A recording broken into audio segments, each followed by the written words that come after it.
From the Dallas On Air studios in beautiful Dallas, Texas, this is Fulfillment here on DallasOnAir.com on a tape delay this week. And now here's your host, the Vegabomber PJ Dunn. Fans, film fans, flick fans, whatever you call it, this is your show, the show all about fulfillment. And fulfillment, as you know, is all about that feeling you get when you leave the movie theater and you can't wait to tell people, talk to people, maybe get on your phone and let everybody know.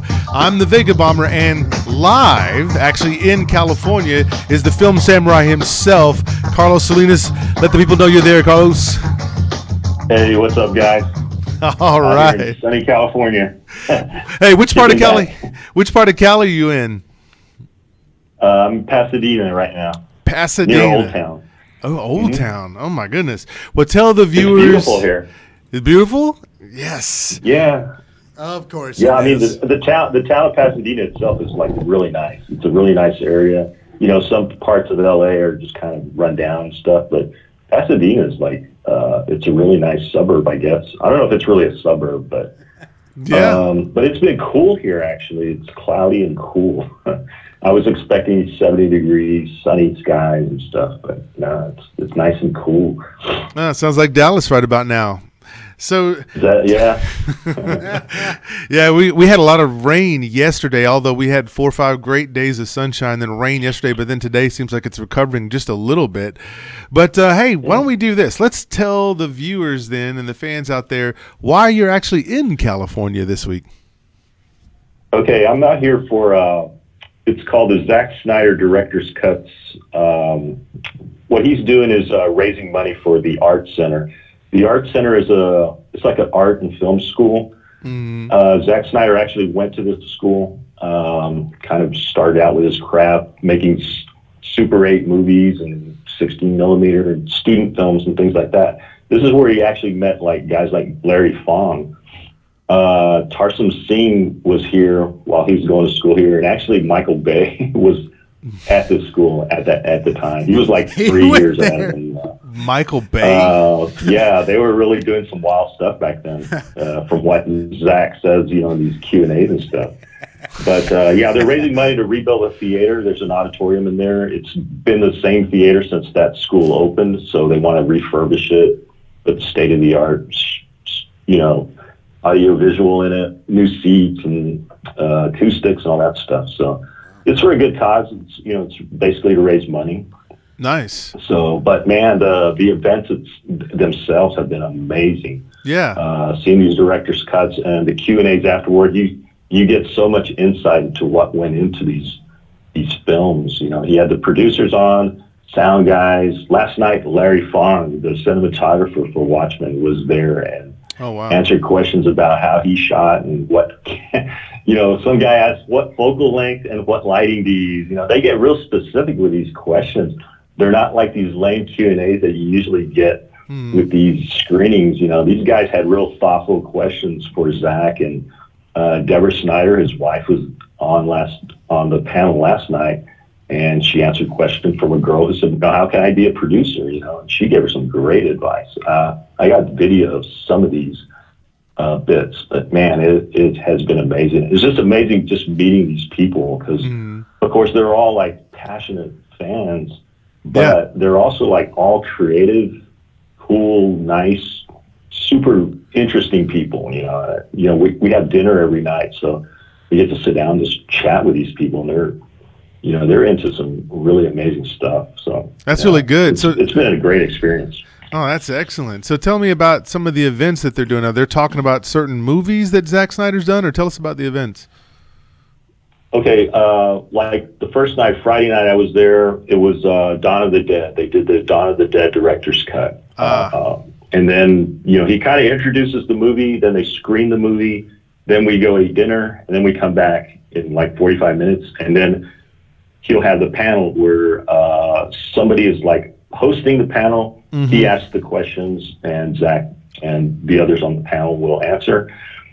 And then they'll go to the audience. Hey, what does the audience have any questions? And then they'll hand the microphone around, and people will ask.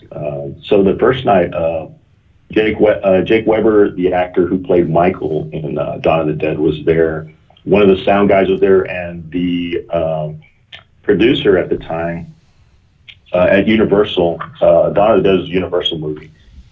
He was there. He's the guy that greenlighted it. Dylan Clark. Frank Montano was the sound guy. This guy did like The Revenant and Birdman, Watchmen. So this guy's got nice talent, man. Oscar nominated. And that was the first night. That was the first night, and right? then last night was Watchmen, and Watchmen was great because they had Jackie Earle Haley, who played Rorschach.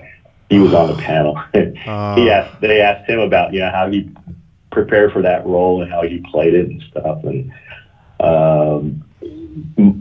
Bill Hoy, the editor, was there, and of course, like I mentioned before, Larry Fong, the cinematographer, was there, and then Zach and his wife.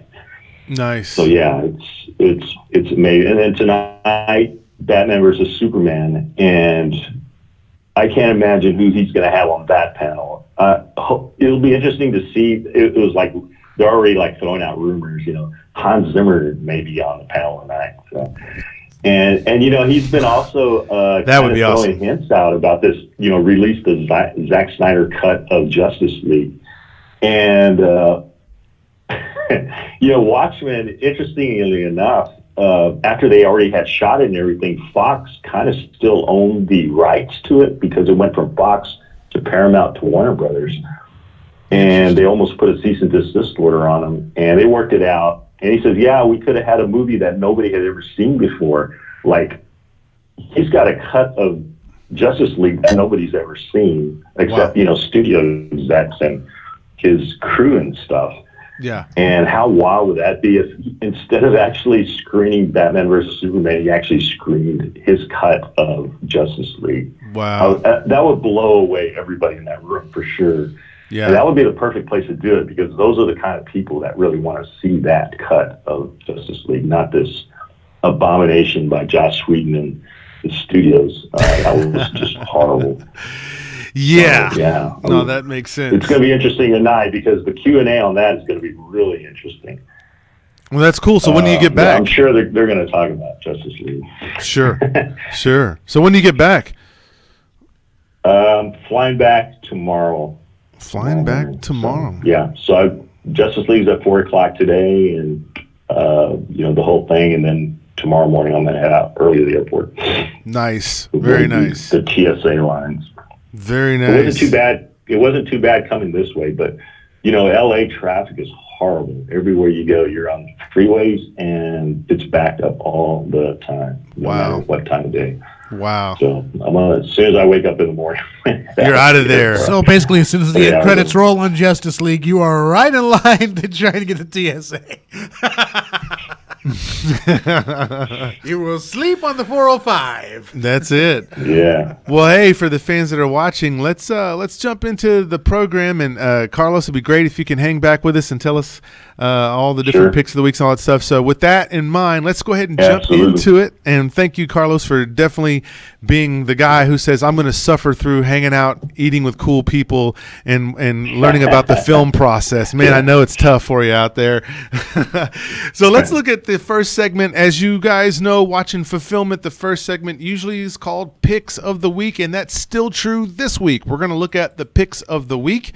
Since this show is filmed every second Sunday and every fourth Sunday, we try to tell you what's coming into the theater so that you know what you might want to look at and what you might want to go to, and then we tell you which one we think might be the better film to go spend your hard-earned cash on. So this week, in terms of what's coming out pretty quickly, on the 29th, we've got Dumbo, Notebook, not The Notebook, but Notebook, Screwball, and Beach Bum.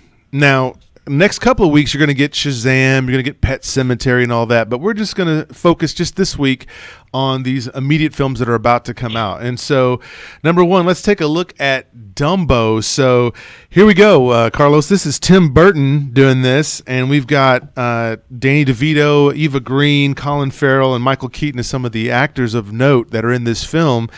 I think the original was only 64 minutes. Was an animated, the original Dumbo was an animated feature. It was about 64 minutes, but this is double that in length. So what do you think of Dumbo? Yeah, I'm not a big fan of these live action Disney remakes. They've got Aladdin coming up, and they've done Cinderella and Beauty and the Beast and all these. I kind of skipped them, but this one I think I'm going to make a case and go see it because of Tim Burton, for one. I know Tim Burton lately hasn't been as good as his earlier classic stuff. Like, for me, I haven't seen a really good Tim Burton movie since Sleepy Hollow. But this one, I like the cast. I'm a huge fan of Colin Farrell. Eva Green, I love her. So I'm interested to see what they do with it. It should be visually interesting, I'm sure. Interested to see what he does with the story. I'm sure it's going to be basically the same story. He's just adding all his little flourishes and things like that. But yeah, I'll go see it. Yeah. I think Dumbo may not be a bad time, especially for family. If you got kids, this is probably going to be pretty much a lock from that perspective. You're not going to take them to us? Come on, man. No, I won't take us to go see them, or them don't need to see us, or one of those things, I guess. This is our time. Yeah, and we will definitely talk a little bit about that. So this other film that's coming out. Now, this is probably the indie film that probably people don't know much about, and it's called Notebook. And like The Notebook, it's one of those romantic, tearjerker type films. And so this is a movie that the director is Nitin Kakar, if I can say these names correctly. And then two of the lead actors in this film, this is actually their debut acting job here. So Zahir Iqbal and Pradhan Bal, and again, I'm apologize if I'm killing these names, but this is actually their first movie, and this movie, synopsis-wise, is about an ex-army officer who goes and starts teaching at this school because it's a very bad, defunct school. It needs help, and while he's there, he finds a notebook, and I guess this notebook belongs to someone, and I imagine it's a female, and so from there's your whole movie. What do you think, Carlos? Yeah, so the notebook is from the previous year's teacher, I guess. Yeah, is what I read. Yeah, is it? I guess it's an Indian film, Indian production. Yes, it looks like from the names and stuff. Mm-hmm. I've never heard of this movie. Haven't seen any marketing or trailer or anything. I probably won't see it. I'm not into like romantic films and things like that. Lazy school supply love story. Yeah, I would think just by taking the name "The" off doesn't mean it's going to be a good movie, but I guess Notebook and The Notebook, so I guess we have that distinction now. Yeah, this sounds like a low budget version of that Keanu Reeves Sandra Bullock movie. You've got a mailbox or whatever the hell it is. You got a mailbox? Oh, oof. The Lake House. Was it The Lake House or something like that? Oh, is that what it is? Yeah, they kept finding letters from the future to the past. Yeah. Never saw it. And I like Keanu Reeves. And I don't blame you. And so next up, this is interesting. We have a documentary that's coming out, and it's called Screwball. And the director here is Billy Corben, who I'm not super familiar with. And the basic synopsis of this film is about the doping scandal in the National Baseball Leagues. And essentially what it is, and it's rated as a drama documentary / comedy in a way. And so they've got these kids playing the parts or roles of these famous older people, and they kind of go back and forth like a flashback, kind of like that TV show Wonder Years, something like that, I guess. Yeah. So it's interesting. Yeah. So the idea here is that there's this guy, Mr. Bosch, and I forget if his name is Tony or Mark. I get those things kind of going. He decides, hey, I can get some of these performance-enhancing drugs to some of these guys. And so he, I guess, kind of pulls I'm a doctor, though he's really not. And he goes so far as to putting on a white robe and with his name on it and has a stethoscope, and so nobody even questioned whether he was really a doctor or not. And so he was able to get some performance enhancing drugs for this one popular player, and then another popular player, and we all know him. He decides, if you did that for him, I'll spend a lot more money with you if you can get this for me. And so it had this whole big doping scandal that was going on in the National Baseball League. So is this Alex Rodriguez's doctor? Yes. quote unquote doctor. Yes. Yeah. Yeah, I heard about this guy. I haven't heard about this movie, but yeah, I kind of vaguely know the story of that guy. He's a piece of work. Yeah, he is. And so I think this idea of adding children to it and having these children playing with these adult men, I think that might be an interesting little twist to it. So I'm actually kind of interested to see how this might go from that direction, I guess. The kids are playing adults. That's interesting, man. Yeah, it's kind of Wasn't wild. there an old movie, an old gangster movie called Bugsy or something like about Bugsy Malone, but it was all played by like Jodie Foster when she was a kid actor and all these other kid actors at the time. I think it was something like that, but they were all playing adults. They're all I think there was kid age. Yeah. Yeah, a better comparison would probably be The Terror of Tiny Town, where you have a Western, but it's all played by midgets. So. Oh, yeah. Ladies and gentlemen, that's the Talk Lord of the That's Sith. hilarious. You have to use those little tiny ponies and stuff. Exactly. That's exactly what it is. It's great. It's a wonderful cult bit.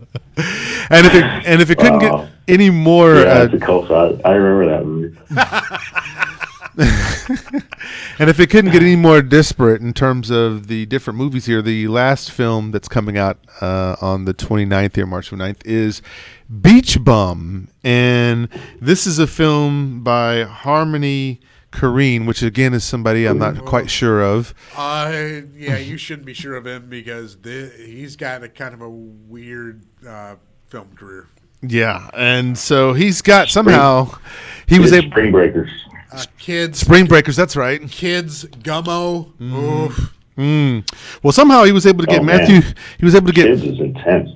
Kids. Wow. Is that the one Yeah, where Kids. they? That's a pretty intense film about a group of kids in like New York City and how it's drugs, sex, and they show everything. And yeah, that was it's pretty hard to watch. Yeah, Chloe Sevigny, Rosie, Rosario what's her name? Dawson. Oh my God, I can't think of this actress' name right now. She's a kind of Hispanic actress. That was like her first role. Rosario Dawson.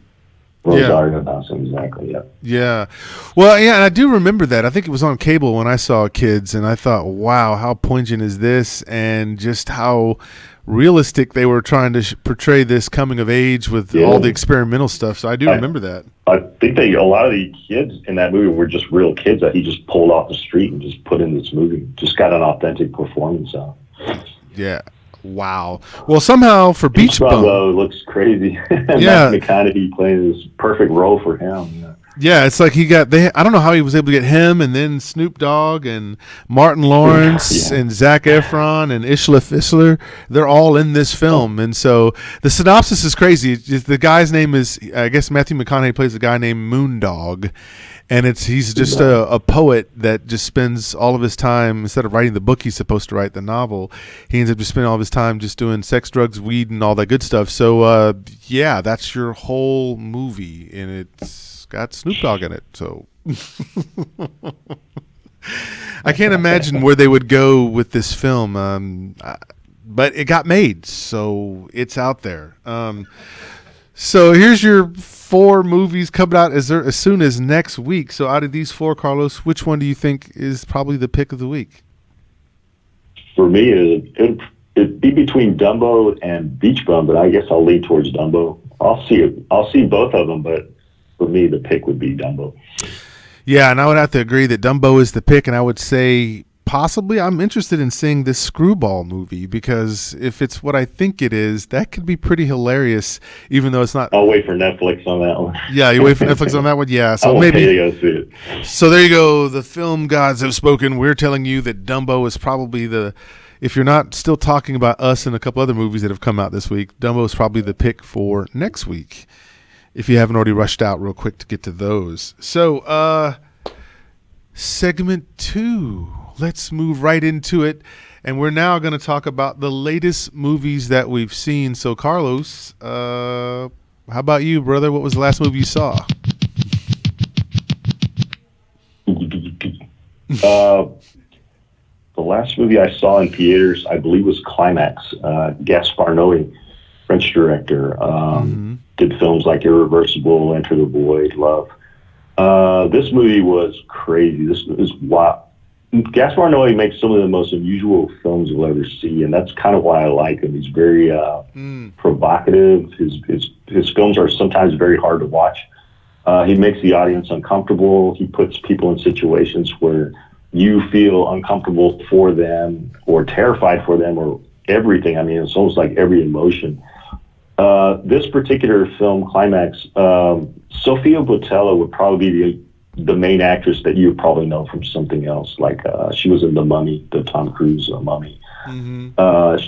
It's basically a story of a group of French dancers. I guess they're in like a student troupe of dancers.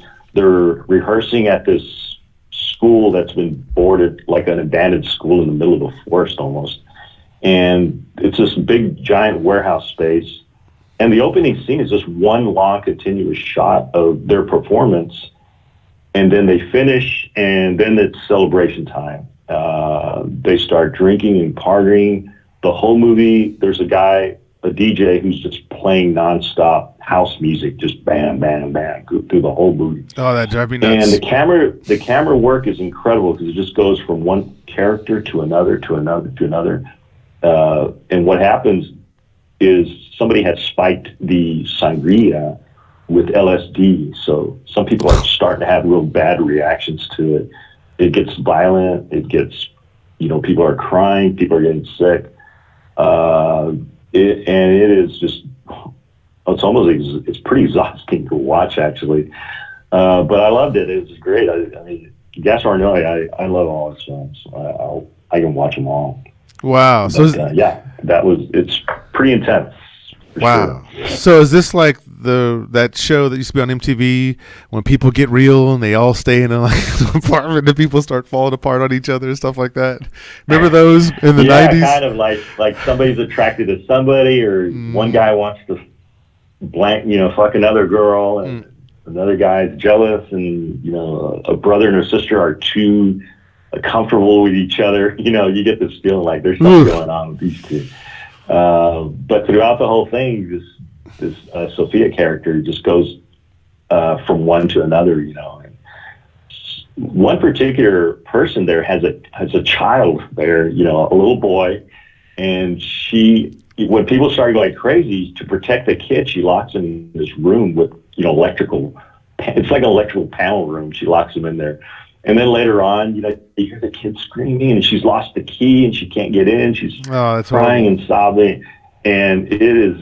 And then somebody blames somebody for spiking a punch, and then they beat that guy up, and it's just like just one thing after another. It's no real story, It doesn't take place over a week or something. It's just one night, basically. Oh my gosh! Finally, the cops show up at the end, like. Half the people are either passed out and some could be dead. You just don't know. You can't tell. Wow. So it's Fame meets Cabin in the Woods. Awesome. Yeah. Fame and Cabin in the Woods. More horrific almost in that movie. Oh my goodness. Yeah. Oh my goodness. All we need to do now is just add a Freddy Krueger type to come in there and do some stuff, and it's all we're missing. Then it'd be a big hit movie. Wow, that's crazy. So Climax. It's nuts. Well, I've seen a few movies as well, and so I won't waste a lot of time. I did see Captive State. I won't waste a lot of time on that. Original idea, awesome. John Goodman, great actor. Very, very unmemorable movie. I've already forgotten it.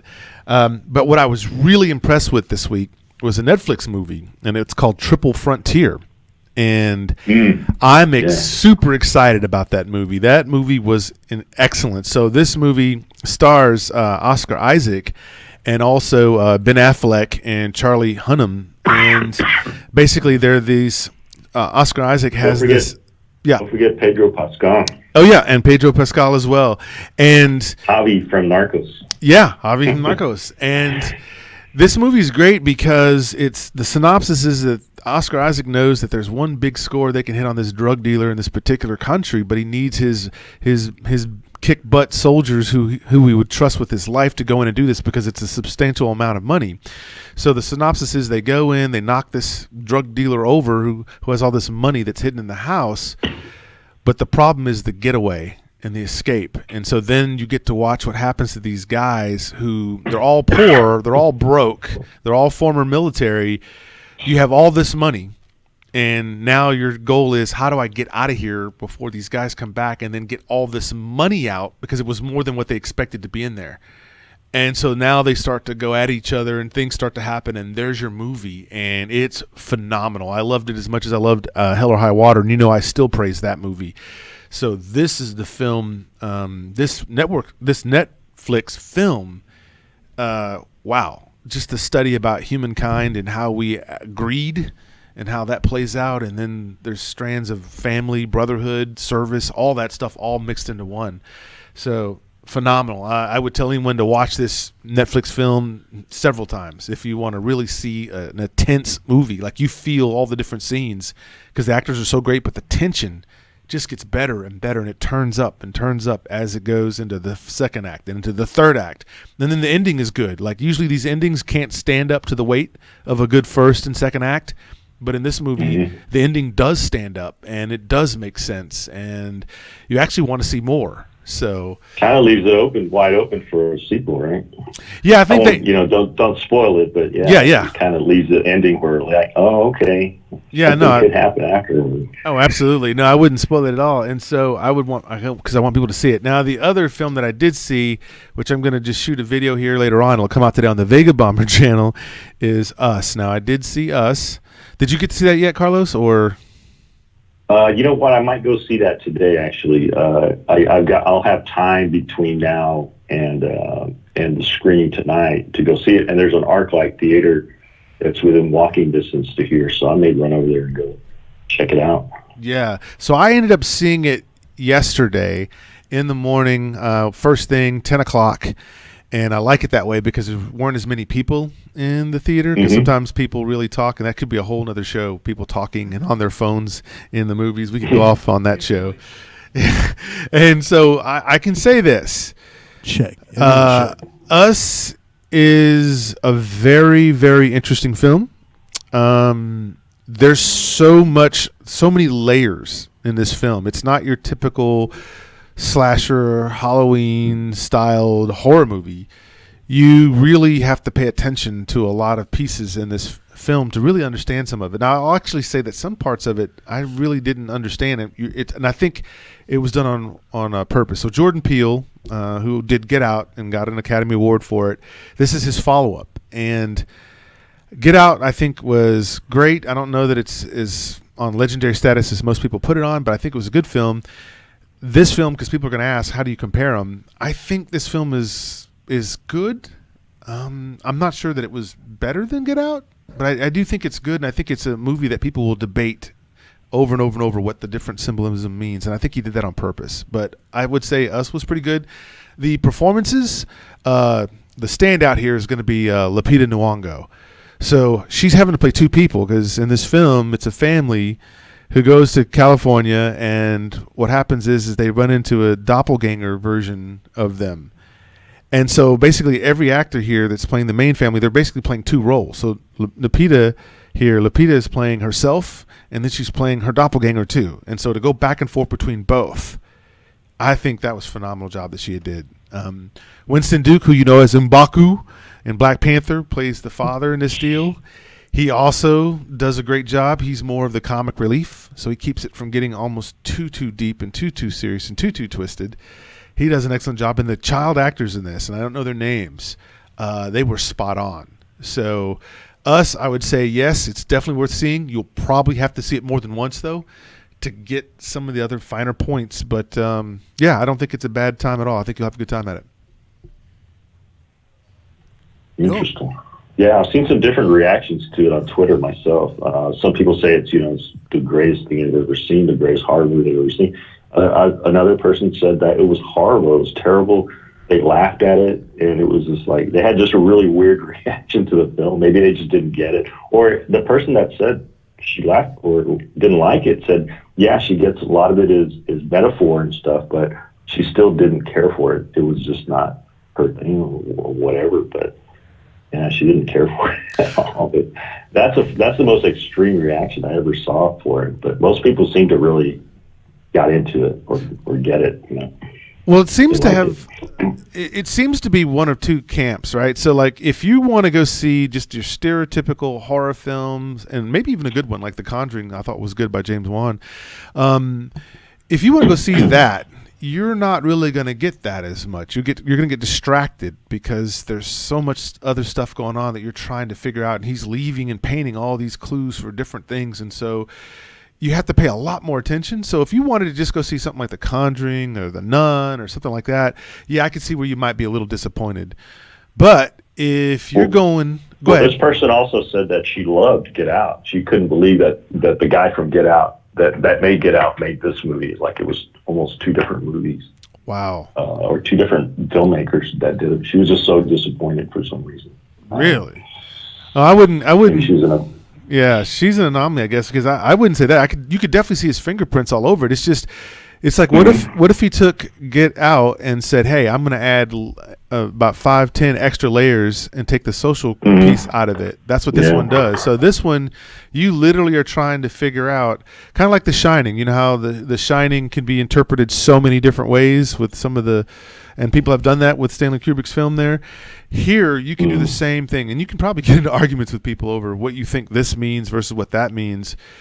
But it's very deep in that way. And so I think for the people who love it, that's what they're saying. They're saying, wow, I never thought a horror movie could be like this, because while there was some creepy moments in it, it's not scary.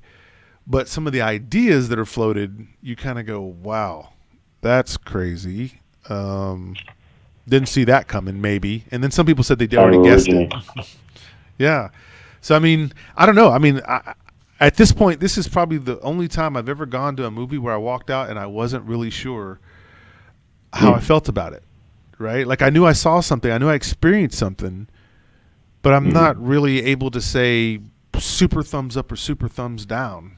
I'm still needing to consider. So basically, you just need the experience of watching it again to make sure. Yeah, and I don't know. And normally I don't like that. Normally I like to, if I see a movie a second or third time, it's because I'm fully enjoying it. I really don't like to have to go see it again just so I can understand it. But maybe that's the genius here of Jordan, Peele here, because it's got so many thoughts and layers to it, and some of it doesn't seem to be connected at all. But you struggle to try to find the connection because you figure, well, why would he put this in this film if it isn't connected? So are you willing to pay full price to go see it again? Oh, wow. Maybe, but with probably with some friends, because I probably want to talk to people afterwards and say, hey, did you catch this? Did you interpret this way or that way, right? So it's weird. It's very weird in that way. Like, I can't definitively just come out and go, yeah, I understood everything about that film. And maybe that's not bad. I mean, Carlos, what do you think? Yeah, I mean, if a movie challenges you and makes you think, that's kind of the best movie. It's not, you just don't come out of it and don't think about it again. The movie's making you, stir it in your mind and wonder about things and try to answer questions. To me, that's a sign of a strong movie or solid movie, for sure. Yeah, well, it'll definitely do that for you, unless you're just brain dead and just don't notice it. Yeah. And just think it's all about just I'm the looking twist. forward to it. I'll watch it definitely. I'll try to catch it today for sure. Yeah, well, very good. Cool. Very good. Well then, ladies and gentlemen, let's move on to segment 3. And segment 3 is MILF, the movie I'd like to fix. And that movie, keeping it current, is Captain Marvel. So first off, Carlos, what we'll do is we'll talk about what we liked about the film, then we'll say what kind of maybe didn't land, and then we'll talk about what might have been a better way to present it. So first off, the good stuff about Captain Marvel. Oh, you're asking me? Yes. Was anything good in it? And there's your answer. See you next week. I love it because I almost feel the same way. Brie Larson. I like her blonde hair. Wow. Jude Law. I liked his. Oh, I liked. Who was the main role? Ben Mendelsohn. God, Mendelsohn. Oh yeah, I love Mendelsohn. His voice is just so great as as the Kroll. I can't remember his name. I The can't remember his name. yeah, the I like Skrull. this. As soon as I watched Skrull. this movie, it just kind of left my mind. And now I can't even barely recall anything from it. I'm sorry. I wish I could find something to say. But it's hard for me with Marvel movies in general, you know. So in this movie in particular, I guess some special effects were pretty good. Yeah. Okay. I'm sorry, man. That's okay. That's okay. I just got to watch this Friday. Yeah. And what I can say to it, because I am a Marvel movie fan, the pacing of it, Just the good. just the good. The battle scenes were a little easier to follow than a lot of other Marvel movies. I will say that. You knew who was on what side. You could actually follow the action. I will say that there was some well-written humor in it, even if it wasn't executed terribly well. Ah. And I like the cat. And you like the cat.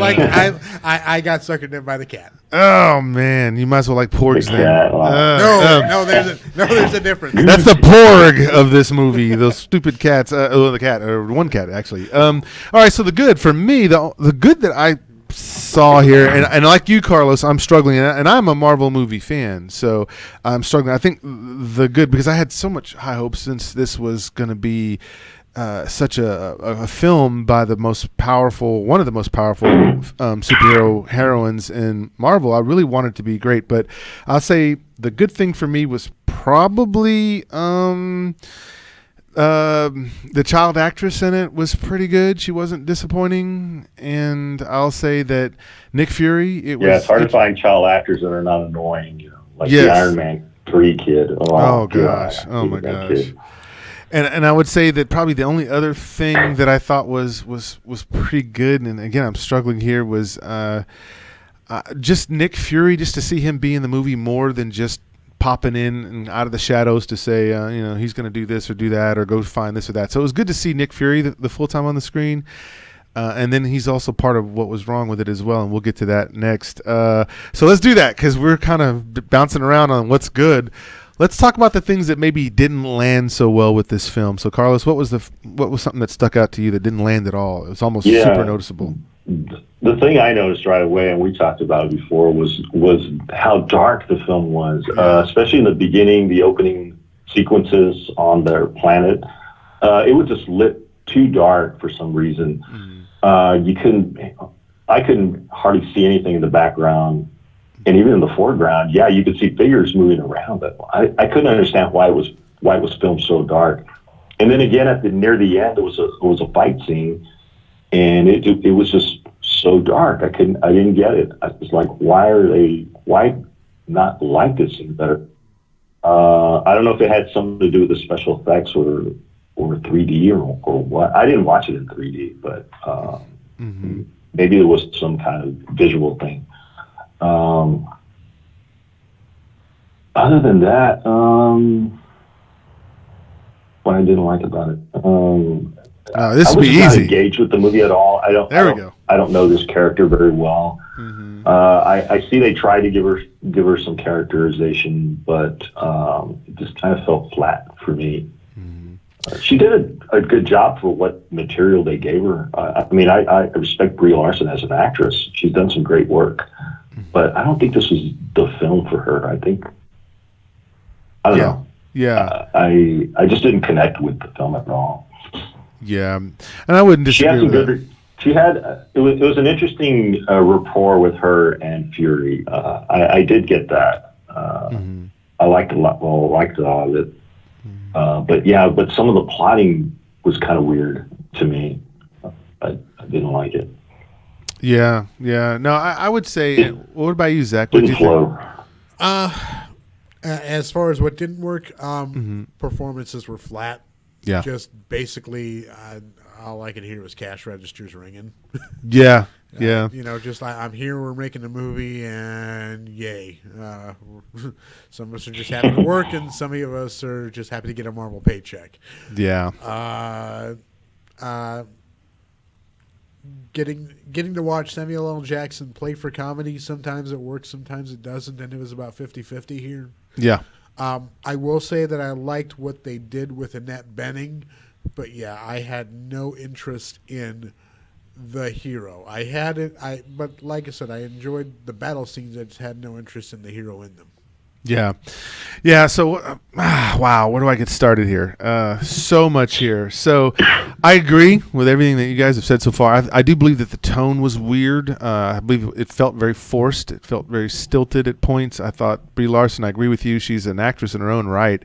And maybe just the way this was written, I think there was 5 different writers on this thing, and you could tell. I didn't feel like I connected with her at all. I felt like the flashback sequences did not work at all. Because if you compare them to Man of Steel, that was the way to do a flashback scene. And the flashback scene should help you feel something or help you connect to the character in some way so that you understand the character's motivations. And here we kind of already knew, okay, she's just mind wiped, doesn't remember, but we already know. So it's not really helping us really in a way that they present it. So I think the characterization of Carol Danvers, Captain Marvel, could have been much better than this. I don't think it made me care at all about her, and that's a big problem. That's one big thing I saw. The other question I would ask is this: since this is the movie that's going to come out right before Endgame, so the question is this really the last movie you want to show before you bring on the colossal thing that's going to be Endgame?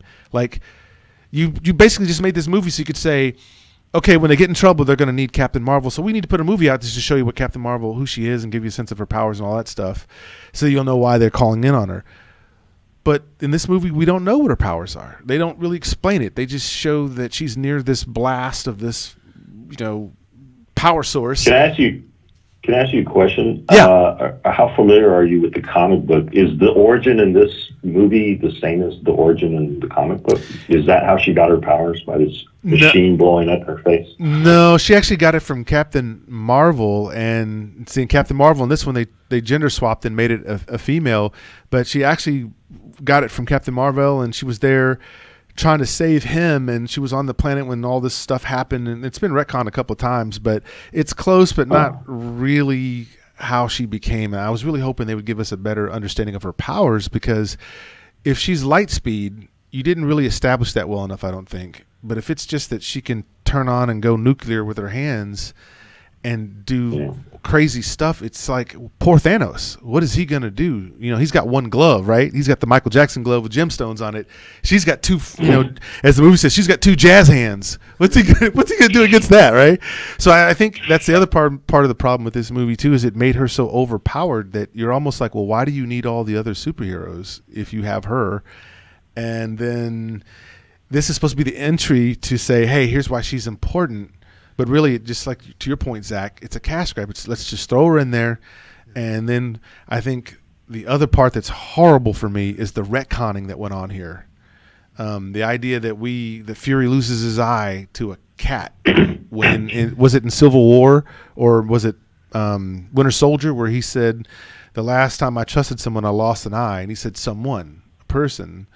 So it's kind of like, but now it's cat. Yeah, these Marvel movies are really bad with that. Yeah, like they'll forget some lines and that they mentioned in previous movies, and then they don't go back to them at all. And it's just like, well, what was the point of saying that in the first place? You had planned to do something, you did, but then you just kind of threw it out and just put something else instead. Yeah, and hashtag spoiler, not spoiler. Did you feel pissed waiting around for a cat gag? Oh, gosh. I did. And how about his response, right? You just lost an eye and you're okay with the cat? Like, he didn't act like somebody who just got their eye clawed out by a cat, or at least, infected whatever how it went at it. If I lost an eye, I mean, dude, I'd be mad about that. Across the room, right? Yeah, I would be trying to kill that cat. I don't, you lose an eye. You're not gonna, yeah, so, I mean, it's just stuff like this that, you can't buy into it. It's a superhero movie. You know that. But you can't buy into stuff like that. You're like, think about it. There's 21 of these movies. You would like to think that by now, by the time you get to the 21st one, you got it down.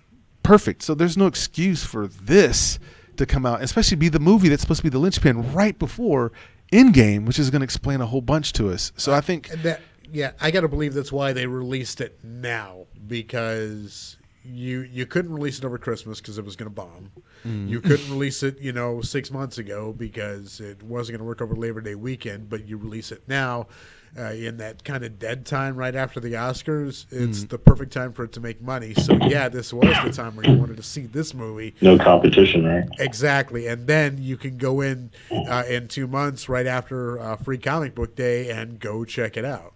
Yeah, it's a timing thing, but it shows me how when you say cash grab, registering, that's what I feel a lot of times in some of these movies, because it seems like I know there's intelligent writers out there, and there's intelligent writers who wrote these comic books, when you think about this, to come from nothing and make something up that, kind of jives. Sure. So you would think why is it that in movies today you can get better cinematography, but you can't get better writing? You can get better technology in terms of CGI and all that stuff, but you can't get better writing?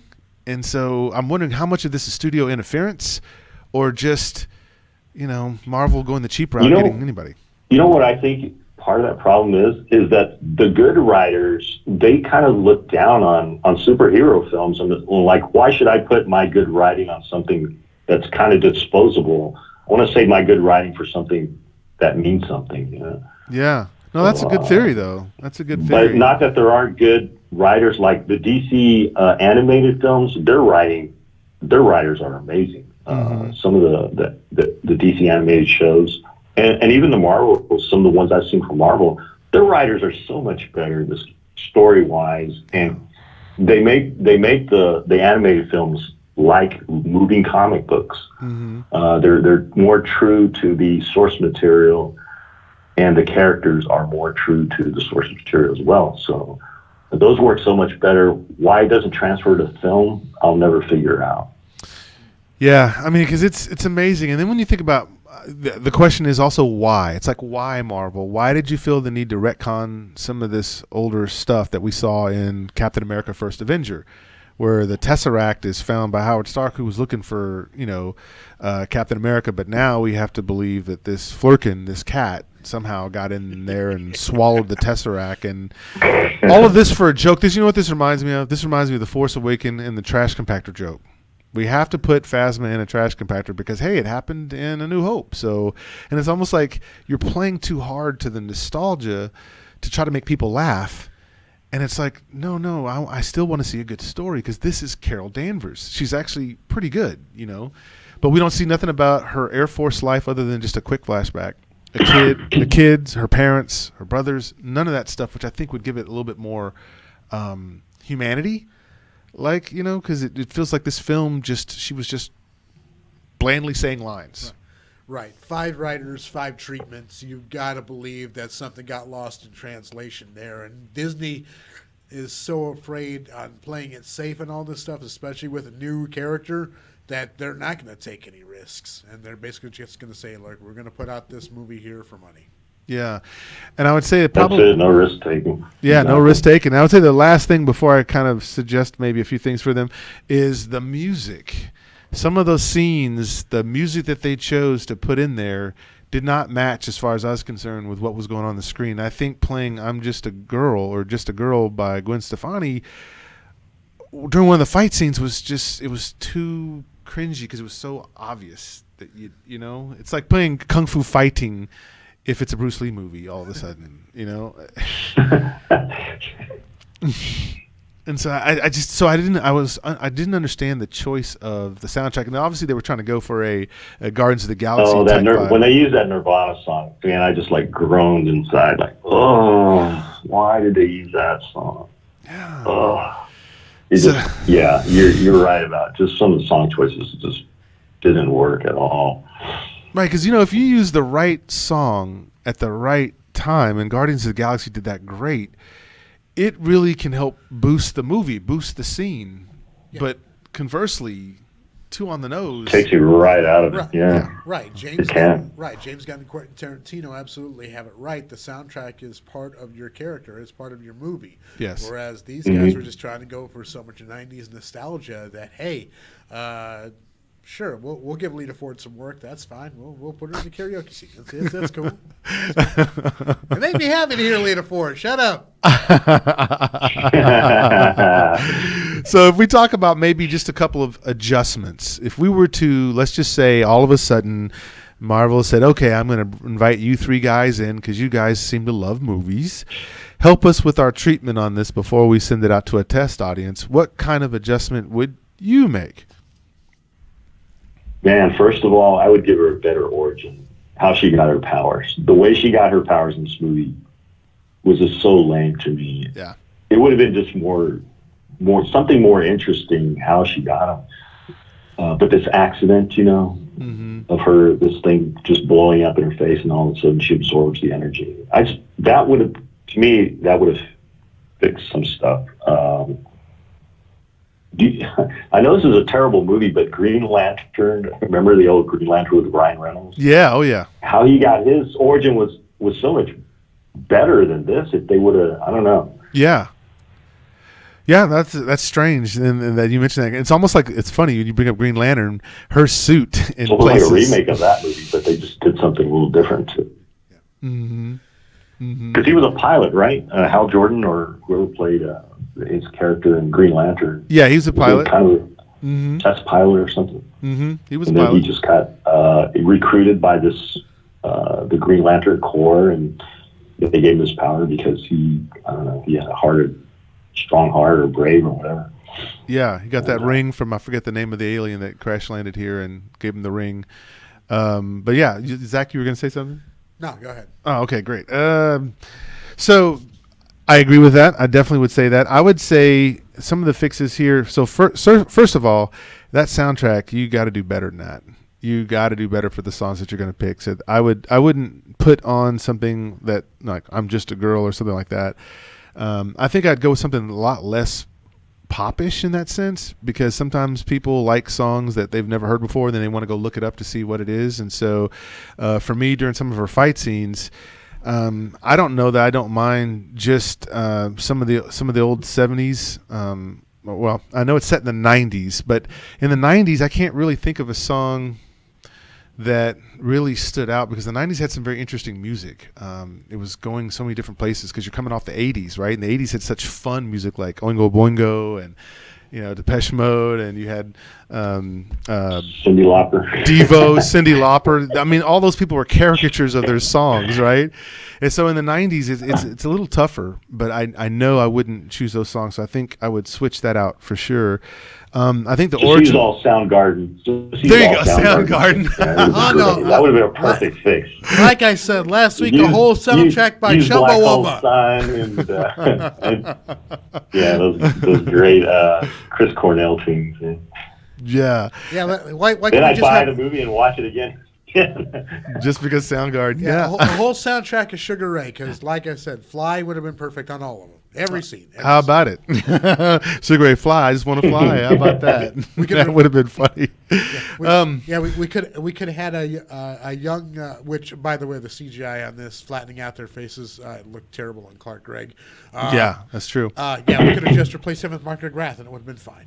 Yep, I think we can do that. I think the origin story. I think if we would have, to your point, Carlos, I think if we would have if we were going to do a flashback, if we had modeled it more after the Man of Steel, if we'd have got to spend some time with young Carol, other than just showing us through a mind wipe when we already kind of know what's going on, she just doesn't know. I just don't think that lands as well. So I think if they'd just, I would have put some segments to show, well, who was her family? Why was this a big issue? Why was she so driven to do that? Other than just telling us over and over and over again that she's strong-willed, strong-minded. I think we needed to see it. I don't like that whole plot trope of I can't remember who I was. That is so, to me, it's so tired. Yeah, it is. It is very tired. So I think that's for certain one of the things I think would help with the movie as well. And I think we needed to see more of that relationship between the stars, who I thought stood out a little bit, which was her friend Maria Rambeau and her daughter Monica Rambeau, who later on becomes Captain Marvel in the comics. I needed to see more of their relationship. I needed to see why they were such good friends. They just wanted you to accept the fact that, hey, look, this is like Top Gun, and this is like Goose and Maverick, and this is like, you know, and I'm like, no, I really would have liked to have seen a little bit more of connective tissue there, because I thought, what's her name, LaShonda, was killing it in her role. Because I think she was the only person that was relatable, I think, at some point, because she was talking about what had happened to her once she thought she'd lost Carol, and then she's got to raise this daughter. And then the daughter was just fun. So I think I would have need to see some more connective tissues to her younger age. I'd like to see some stuff with her in the military, because we got that with Captain America, right? So she's supposed to be in the Air Force. So if she's in the Air Force, yeah, let's see what's the struggle like. There's a woman trying to get in, that sort of thing. Like, I think this movie had moments to really nail what it's like to be a woman that's trying to go up against certain expectations. But this movie's laughable about that. Right. It was a 2.5-hour Marvel movie that got cut down to 90 minutes, and they cut out all the plot and the acting. Yeah, and the reason for its being also as well. So, and I think the fight scenes, to your point, Carlos, too, I think we would need to see something lit up a little better, because at one point, at the end, she's just flying through and punching things like a video game, and it was hard to see kind of what was going on there, but you could just tell she was super OP. And I don't think that really helps. That doesn't make her a sympathetic character if you make her so powerful. So I'd like to have shown scenes where she's actually struggling, and she's actually, and not just people telling her, calm down, go slower, go this, go that, because it makes it sound like, oh, she's just a hothead. But really, if she's mind wiped, she'd know who she is. Shouldn't she be curious? Shouldn't she be trying to figure things out? I never got that sense that she was really trying to figure out who she was. It was just more of a, hey, I'm here, and now I'm going to build this little thing out of a thing, and then now I'm here, and now I'm going to do this, and then, so I think that may have helped them out tremendously. And then, of course, last part of this, I would say, is leave the Tesseract alone, leave Fury's Eye alone. Don't go for that for Fury's Eye, and the Tesseract. You didn't need to retcon that for that. And I would add maybe one scene that just helps us understand how she's actually connected to the Avengers other than just that pager.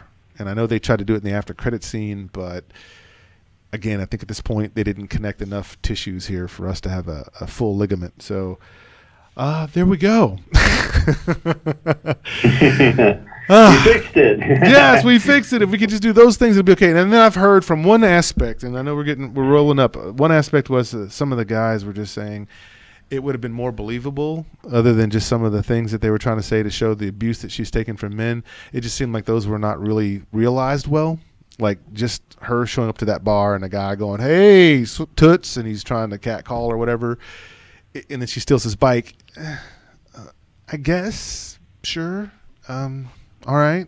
But if you're really trying to show the struggle, show us what a real struggle would have been, and not just, what was Some it? motivation, yeah. Yeah. What Dad say something like, well, Carol, you can't be a pilot because they call it a cockpit for a reason. I thought you could have landed that better, but oh well.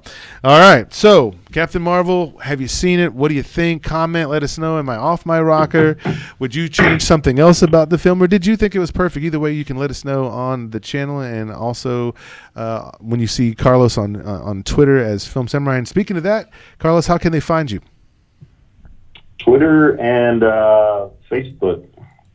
That's right, under the Film Samurai. If you look for Film Samurai, you'll find them on Twitter and Facebook. Film Samurai. At That Film is it. Samurai.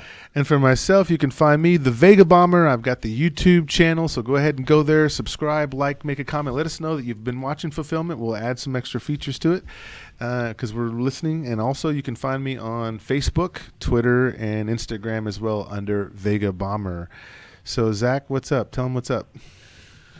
All right. Thank you for tuning in, of course, to this taped version of Fulfillment. Of course, we will try to bring you back here on another episode live next week streaming. Do also make sure to check out everything on DallasOnAir.com. You can check us out on demand in case you need to catch up on our back episodes. And, of course, you can catch all the other shows, including Vortex of Doom, including Rancor Pit Live, Figments, and Isle of Toys right here on Talk Nerdy to Me Sundays here on DallasOnAir.com.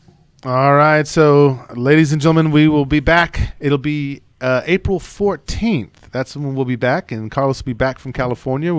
We'll have a bunch of movies to talk about then, because by then Shazam will be out, Pet Sematary will be out, and we're getting closer to the end game, so there'll be a bunch of other movies as well, and we'll talk about that. So until then, we're out of here. Kick that jam.